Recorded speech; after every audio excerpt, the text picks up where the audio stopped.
Ciam preferis vivi sola. Neniu edzino, neniu kunlonĝanto kaj, plej grave, neniu infano. Mi volis katon, sed mi ankoraŭ ne superis la morton de mia antaŭa. Ĉio ĉi ŝanĝiĝis iun tagon, kiam mi faris vesperan promenadon kaj en malluma strateto mi vidis plorantan infanon. Mi ĉirkaŭrigardis esperante ke tio ne estas ia kaptilo kaj finfine alproksimiĝis al ŝi. Hej, infano, kio okazas? Ŝi ĉesis plori kaj supren rigardis al mi. Mi ne scias kion fari.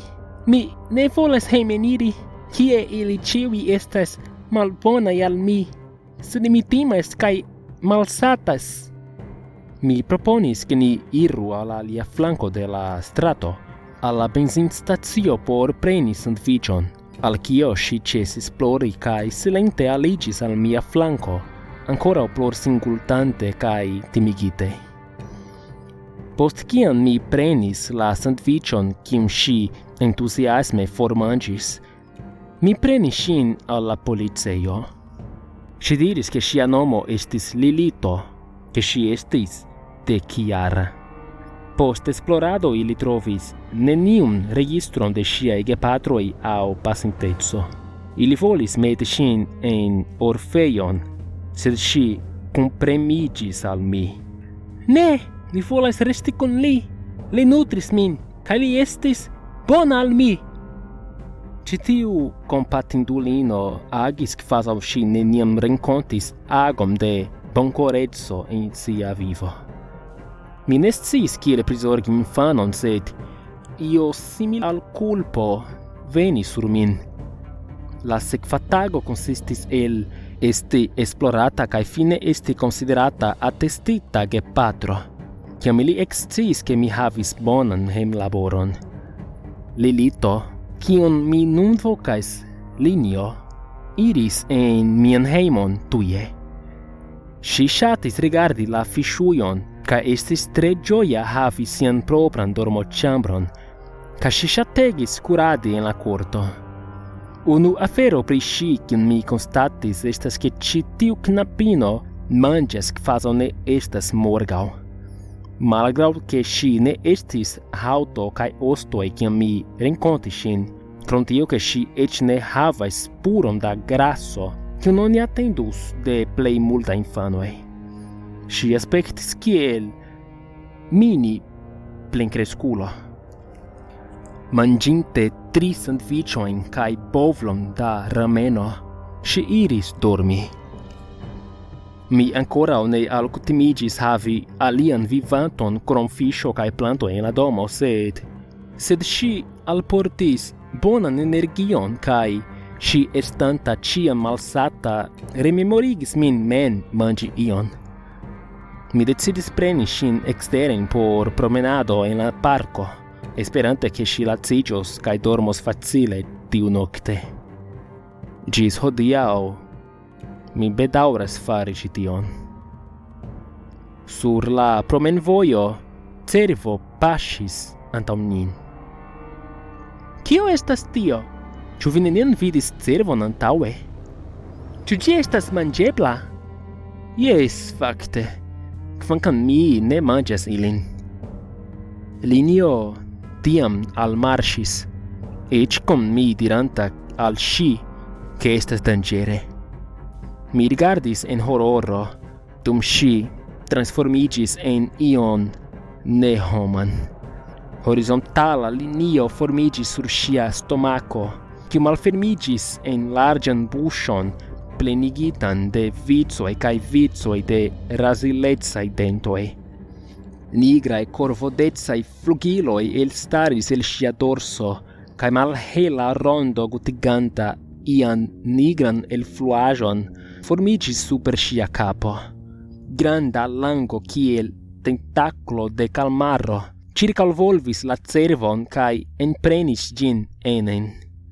La sango ŝpruciĝis kaj ostoj dispremiĝis dum ŝi manĝis la cervon kvazaŭ ĝi estis sukeraĵo. Poste, kvazaŭ nenio okazis, ŝi revenis en sian homan formon. Tio estis bongustega, mi aŭdis ŝin diri, kaj mi havis neniu reagon krom provi ne sveni pro la abomeninda horroro kiun mi attestis. Ni hejmeniru, paĉjo.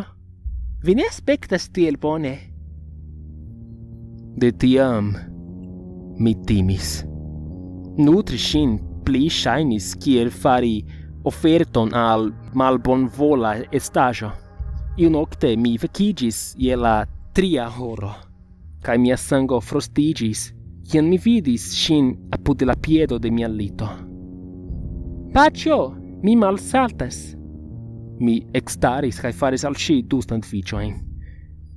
Por eviti perdi mian tutan manĝaĵon en 3 tagoj kaj ekhavi mian fakturon negativa, mi prenis drastan rimedon.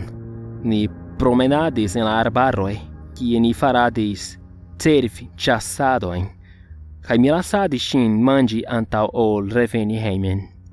En la tagoj, kiam ni ne povis trovi cervon, mi kondukis ŝin al la ranĉo, kiam mi sciis ke la posedanto ne estis hejme, kaj lasis ŝin manĝi tutan bovinon. Kun la ĥaoso post la sita, ili ĉiam pensis ke tio temis pri besta atako. La afero kiu plej surprizas min estas ke, kiam ŝi ne agas kiel vorema monstro, ŝi estis la plej feliĉa knabineto de la mondo. Ŝi ŝategis teni sian hararon bonbrosita, fari lekantajn kolĉenojn, kaj mi eĉ aĉetis al ŝi Nintendo videoludilon, por ke ni povu ludi Marion kune. Mi vere ŝatis havi ŝin kun mi, eble ĉar mi estis tro soleca antaŭe. Iun vesperon, ni iris por nia vespera promenado kaj oni haltigis nin sur la trotuaro. Viro estis antaŭ ni kun rompbaskulo. Nu, rigardu tion. Alia viro aperis kun tranĉilo malantaŭ ni. Faciligu la aferojn por vi kaj postilasu la knabinon. Mi timis, ne nur pro la viroj, sed pro io okazanta al linio. Mi ne vidis kiam la viro alproksimiĝis al mi kaj frapis mian genuon per la rompbaskulo. Paĉjo!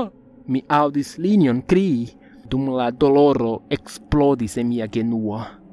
Li kaptis ŝin je la brako, kaj ŝi transformiĝis. Sed kio feke? La viro kriis, dum ŝi eligis sian langon ĉirkaŭ liajn krurojn, kaj eltrenis lin en sian buŝegon, kvazaŭ li estis bruto. Lia amiko provis forkuri, sed ŝi ekmanĝis ankaŭ lin. Liaj krioj certe lumigis la silentan noktan medion, sed mi estis en granda doloro. Mia mondo turnis. Mia aŭdkapablo estis malforta kaj mia vidkapablo estis malklara. Finfine mi estis sufiĉe konscia por elpreni mian poŝtelefonon kaj telefoni por ambulanco. Karulo, se la polico demandos vin kio okazis aŭ io demandos, rapida auto trafis min. Ŝi kapjesis kaj iom poste ambulanco alvenis kaj prenis min al la hospitalo. Ricevinte gisaĵon kaj lambastonojn, mi povis reveni hejmen. Estas bonege ke mi hejmlaboras, do mi ne maltrankviliĝu pro infanfratanto kaj hejmedukos ŝin kiam la lernejsezono komenciĝos. Mi diris al ŝi ke ŝi neniam transformiĝu antaŭ aliaj homoj kaj neniam manĝu alian homon denove. Ŝi konsentis pri ĉio. Iun vesperon mi marŝis eksteren kaj vidis ŝin fiksrigardi al la ĉielo. Hej, karulo, kion vi rigardas? Kio estas tiuj lumoj en la ĉielo? Tio estas steloj, karulo. Ili aspektas bongustaj. Mi esperas ke iutage mi povos supreniri kaj manĝi eĉ la lastan stelon. Mi scias ke vi iam manĝos, karulo. Mi ankoraŭ timigas ŝin, ja. Mi scias ke mi vivas kun monstro, sed ke vi amas ion, vi pretervidas ties defektojn. Ŝi donis al mi iun por kiu pene labori, kaj mi amas ŝin, kaj ŝi amas min. Mi kredas, aŭ almenaŭ esperas.